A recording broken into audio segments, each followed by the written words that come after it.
So behind those hearts are questions that I'm going to ask you when it's all over and done, okay?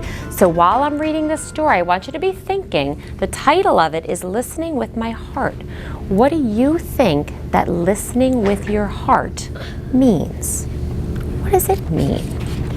Listening with your heart.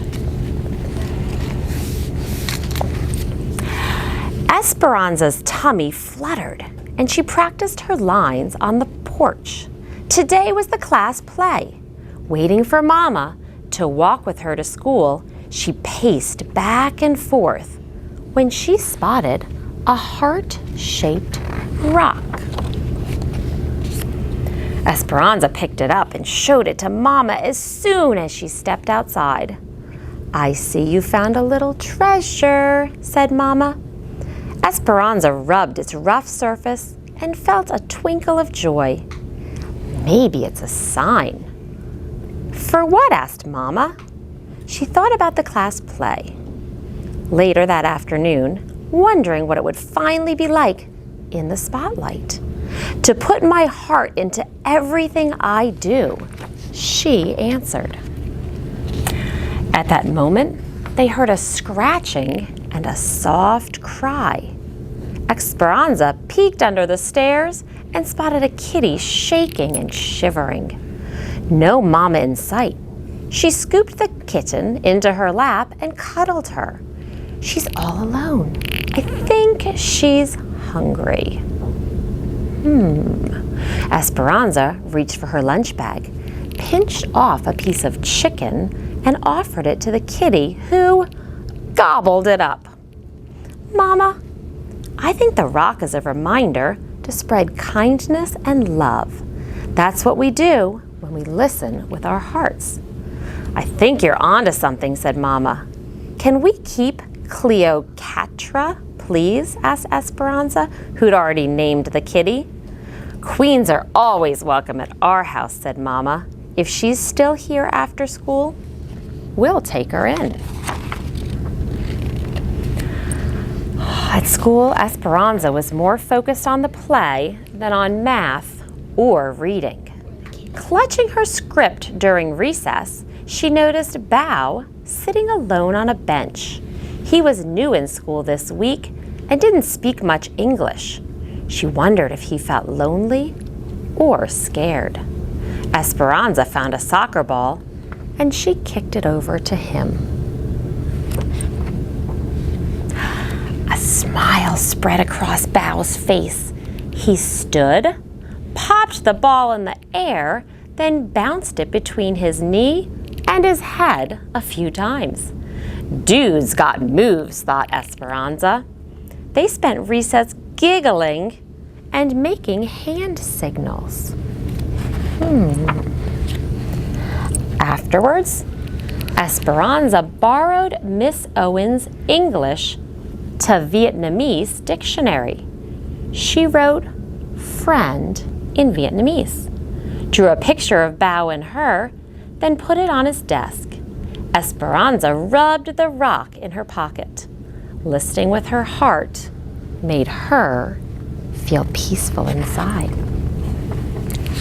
Finally, it was time for the performance. It was too late for Bao to be in the play, but he stood at Miss Owen's side as a stagehand. Excitement bubbled as Esperanza awaited her cue.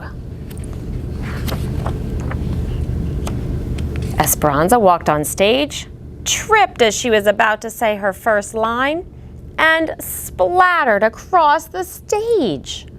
When she got up, she forgot her lines, so Miss Owen whispered them to her from backstage. Heat rushed through Esperanza's body as all eyes were glued to her. She wished she could disappear. I ruined the play, thought Esperanza, rushing off the stage as soon as she'd finished her part. I messed up in front of everyone. She tucked herself in behind some props so that no one would see her. Esperanza noticed her body shaking and her face still burning. She took a deep breath and dug the rock out of her pocket. It was cracked and lopsided, just how she felt. Esperanza touched her hand to her heart and felt the disappointment. Bao found Esperanza a few minutes later and handed her a drawing with the word friend written above it. Esperanza nodded. She hadn't been treating herself like a friend.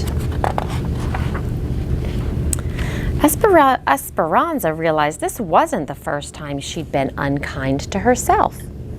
At the soccer game last weekend, she'd missed the ball that swooshed by her head, and they lost the game. "Nice work," a player from the other team yelled as the others laughed. Esperanza thought she'd let her team down and was the worst soccer player in the world. Thinking those thoughts had made her feel worse. At the curtain call, Esperanza reminded herself she hadn't ruined the play. She'd had an accident, and accidents happen to everyone. Listening to her heart wasn't just about giving kindness and love to others, it was about giving it to herself too. I can be a friend to myself, thought Esperanza. When Esperanza got home, she focused on her favorite things. She zipped down the hill on her bike, then spent the afternoon painting at the kitchen table. She also got the hug she needed from Mama and some cuddles from Cleopatra. The end. In guidance, Miss Westcott has taught us and read us listening with your heart. And it's by Gabby Garcia. And it's a story of kindness and self-compassion. Okay. She also has told us, how would you speak to your friend if they were down? And I said, maybe I'll give them a hug. I'll tell them it's okay, or maybe talk to them. She also said, how would you talk to yourself if you were feeling down? Well, I used one scenario. What if I got a bad grade? My grandparents would be really mad.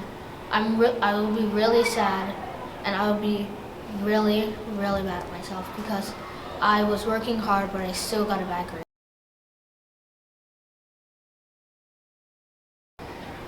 That even if you're feeling down, you can say nice things to bring yourself up, and don't bring yourself down because it doesn't help. And it's just one bad grade. You can do better on another test or on another paper. Don't always bring yourself down.